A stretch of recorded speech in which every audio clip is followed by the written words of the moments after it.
Attracting a man who is a provider is actually easy, but because you're so in your head, you're the reason you're making it hard. I'm gonna teach you how pouring into yourself is the secret into getting the man that you deserve. First and most biggest tip is to stop seeking. When you are chasing and spilling out all your energy into different guys and you're caught up putting in all the effort, it's gonna leave you alone with either it turning into a situationship or you finding out that you had such desperate energy. You wound up chasing the wrong type of guy instead of waiting and attracting him. I was always on apps. When I was in college especially, I was always the one making the first move. Anytime there was like a guy that I was really interested in on an app, I would always message first. I would love to go up to guys and flirt with them and make the first move on them because I thought that was like something that they would like. But in actuality, if a guy is really truly into you, he's going to put forth the effort. He's going to make it known. When you constantly seek out a man, you lose respect for yourself and you lose time for yourself. If you are constantly pouring into someone else to make them want you, pouring into all the effort and energy it takes to find someone that wants to be with you, you're not gonna have anything left for yourself.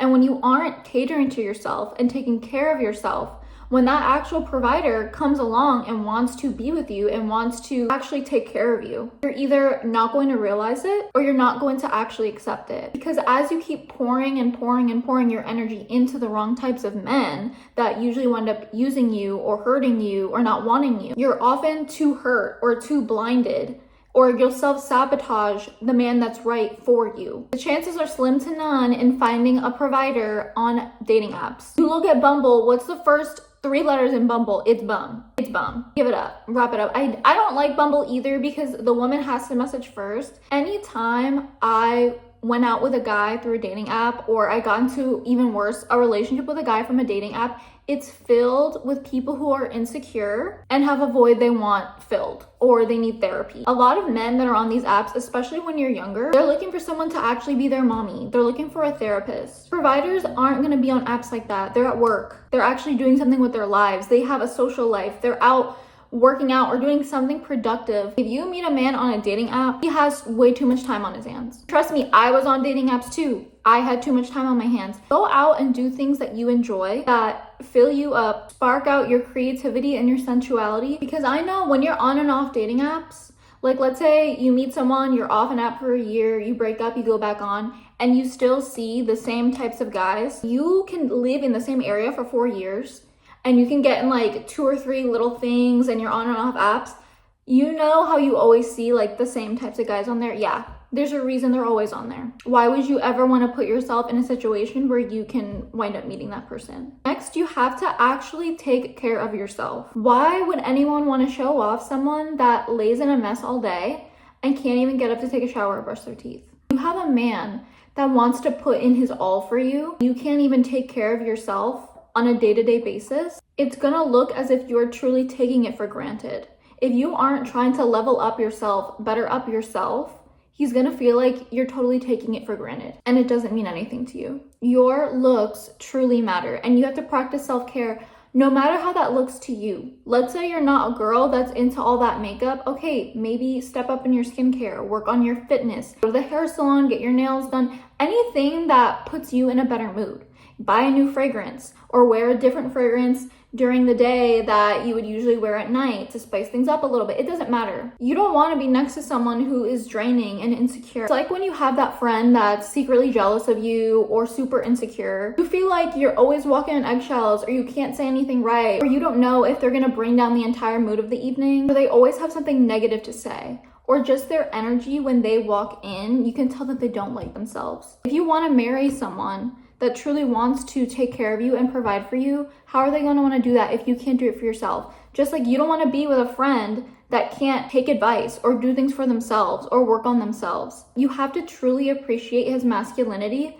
And this means stop listening to people on the internet that are telling you to stop thinking or being appreciative of the bare minimum. You see those women like online or on Instagram or TikTok that are like, why should I thank my man for washing dishes?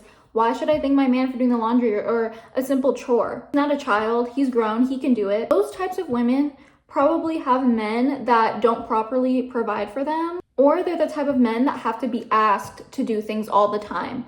The woman herself doesn't feel valued or appreciated, so in her mind, she's thinking, why should I thank him for doing simple things around the home? But appreciation in relationship can really work both ways.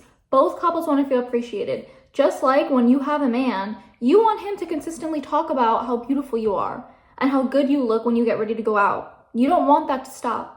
Men, it's different. It's not necessarily about how great he looks, but he wants to hear that you're appreciative of his providing. Duh, that's what makes sense. Men truly value appreciation, and they want to know that their masculinity serves a purpose in your life. Your appreciation is his fuel to keep going. I thank my husband all the time for mowing the lawn, when he helps me with dishes after dinner, even though he had work that day. Sometimes he'll still do the dishes for me or put them in the dishwasher, because I know that he's probably had a long day at work, but I'm not just gonna be like, oh, well, you're a grown man, you can do the dishes. Another one that I see is women talking about how if their husband's socks are bundled up or their underwear is like messed up and they just throw it in the wash, just how it is. And they're like, I tell him however he leaves his clothes is how I'm gonna wash it. And it's just like, it's those little things that you can do if he's in a rush, if he's busy. Because when he gets home, a real provider, masculine man is going to see the work that you put in for him and he's going to appreciate it. When you show him appreciation, he's going to want to keep doing those things. Doing those things is going to get annoying. It's going to feel like another chore. But when you show him that you value what he does in the home or for you, he's going to want to do it more, because it puts a smile on your face and it motivates him. Let him invest into you. And my last tip is super important, is you have to let yourself receive.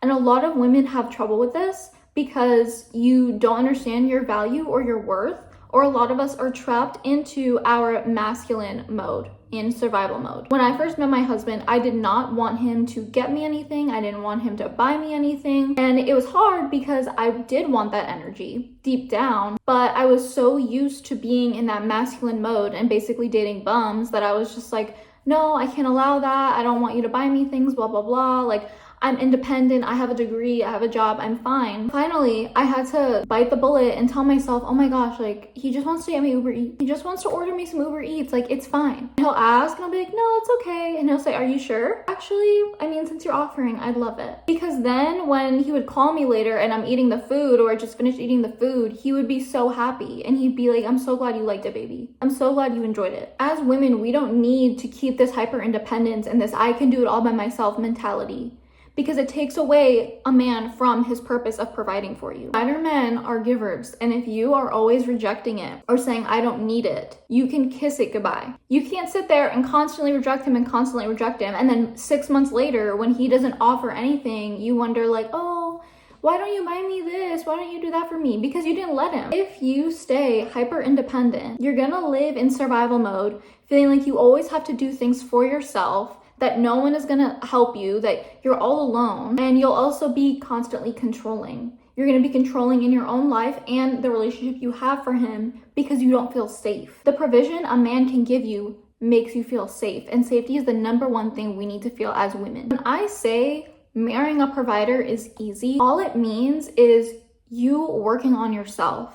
You doing inner work and healing your past wound, as well as pouring into you, doing more of what you love and learning about yourself. As women, we are constantly attracting what's meant for us. And the more that you pour into you, the easier it'll be for you to attract the man that is going to properly provide for you.